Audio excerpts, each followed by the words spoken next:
This is Theodore Taylor's The Cay, Chapter 13. It was late in May that I believe Timothy decided we might stay there forever. We had not seen a schooner sail or heard an airplane since setting foot on the island. I know it was late May because each day he dropped a small pebble into an old can that he'd found on the beach. It was our only way to tell how many days we'd been there. Every so often I'd count them, beginning with April 9th. We now had 48 pebbles in the can. On this day, Timothy said thoughtfully, "Philip, has it ever come into your own self that I might be poorly again some morning?" I knew he was thinking about malaria and the fever. I said it had. He said, "Well, you must then know how to provide your own self with fish." For more than a week, I knew he had been laboring over nails to turn them into fish hooks. He always speared the fish or langosta with a sharp stick, but I could not see, of course, to do that. I knew he was making the hooks for me. He said with a secret tone in his voice, "I have found an outrageous good all on the reef in a safe place." We went down the hill and started out along the reef shelf. By now, my feet were tough and I hardly felt the jagged edges of the coral.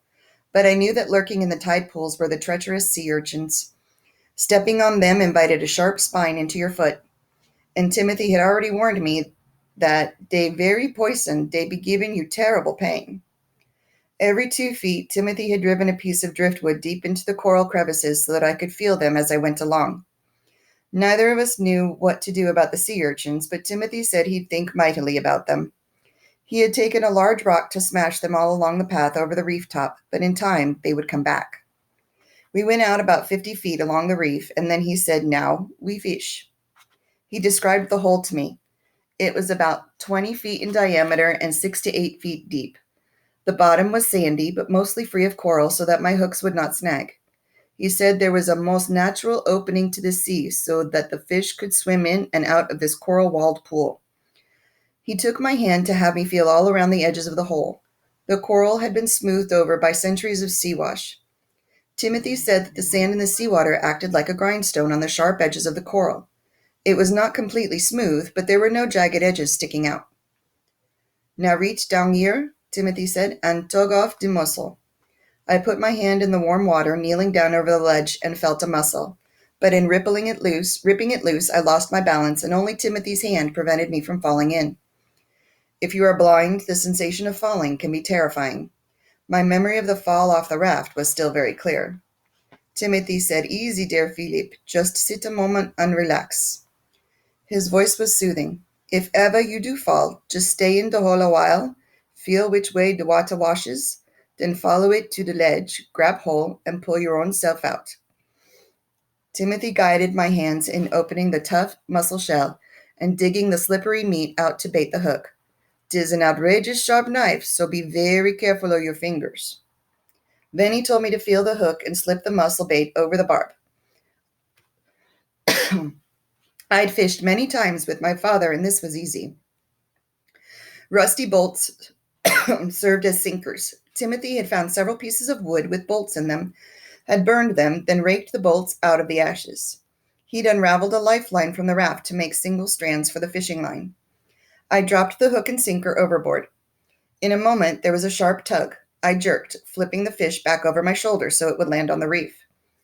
Timothy cheered and told me to feel along the line the wriggling fish, then take the hook out. Squirming and jumping in my hand, it was small but fat. I grinned over toward Timothy. When I had fished before, it was fun. Now I felt I had done something very special. I was learning to do things all over again by touch and feel.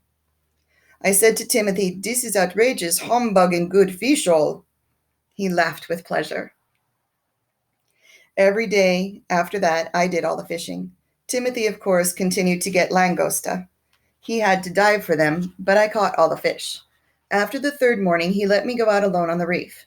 I'd feel my way along his driftwood stobs, find the hole, pry a mussel loose, and then fish. I was alone on the reef, but somehow I always felt he was sitting on the beach nearby. I could sense his presence, yet he wasn't always at the hut when I got back there. We often talked about the cay and what was on it. Timothy had not thought much about it. He took it for granted that the cay was always there. But I told him about geography and how maybe a volcano could have caused the Devil's Mouth. He'd listen in fascination, almost speechless. We talked about how the little coral animals might have been building the foundations of the cave for thousands of years. I said, then sand began to gather on it, and after more years it was finally an island. It was as if a new world had opened up for Timothy. He kept using that same expression, that be true? I found out that he'd never thought about how the sea grape or the vines or the coconuts came to our cave. I told him what I knew. Seeds had drifted in from the sea, or birds that brought them. After a rain, they had taken root. The lizard? He asked sternly. I'd bet a bird flying from another island, holding a mother lizard in its beak, dropped it here. Then the baby lizards were born. Or maybe a mother lizard washed ashore on driftwood during a storm. Timothy was very impressed, and I felt good that I'd been able to tell him something. We found a lot to talk about. I think it was the fifth afternoon of this week that I blurted out to Timothy, I'll climb the palm now. Eh, Philippe? He said, and I could almost see the grin on his face and the light in his eyes as he looked skyward. Greedily, I'm sure. He said, there is one coconut tree over there that has a sway in his back like an old horse. That is the one to climb. I was trembling a little as he led me to the tree, telling me I should go up just a short way, climb it like a monkey. If I could do it, I was to come back down, put the knife between my teeth, and go up again. The trunk of this palm tree must have been about 2 feet in diameter because I could easily put my hands around the back. I grasped it, hunched my body, placed my bare feet on the rough trunk, and began to climb. Timothy was probably holding his breath. I went up about 10 feet and froze. I could not move up or down. My legs and arms were rigid. Timothy, standing below to catch me if I fell, called up softly, Philip, 'tis no shame to ease your own self back down to the sand. Slowly I began to back down along the trunk. The bark was rough against my hands and feet, but what I felt most was Timothy's disappointment. I couldn't have been more than a few feet off the ground when I took a deep breath and said to myself, if you fall, you'll fall in sand. Then I started climbing again. Timothy called up, you have forgot the knife. I knew that if I stopped now, I'd never climb it, so I didn't answer him, but kept my hands and feet moving steadily. Then I heard him shout, you be getting to the top. Palm fronds brushed my head. I grasped the base of one to pull myself up. Timothy let out a roar of joy. Then he told me how to reach the coconuts. It took a long time to pull, tug, and twist 2 of them loose, but they finally fell. I stayed in the palm another few minutes to rest. Then I slid down. I had won. As my feet touched the ground, Timothy hugged me, yelling, the palm harass us no more. We drank every drop of the coconut milk and feasted on the fresh meat. Squatting near me, his teeth crunching the coconut, Timothy said, you see, Philip, you do not need the eye now.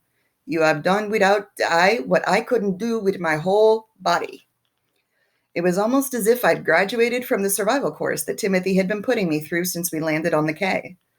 It rained that night, a very soft rain, not even enough to drip through the palm frond roof. Timothy breathed softly beside me. I had now been with him every moment of the day and night for 2 months. But I had not seen him. I remembered that ugly, welted face, but now, in my memory, it did not seem ugly at all. It seemed only kind and strong. I asked, Timothy, are you still black? His laughter filled the hut. That is chapter 13.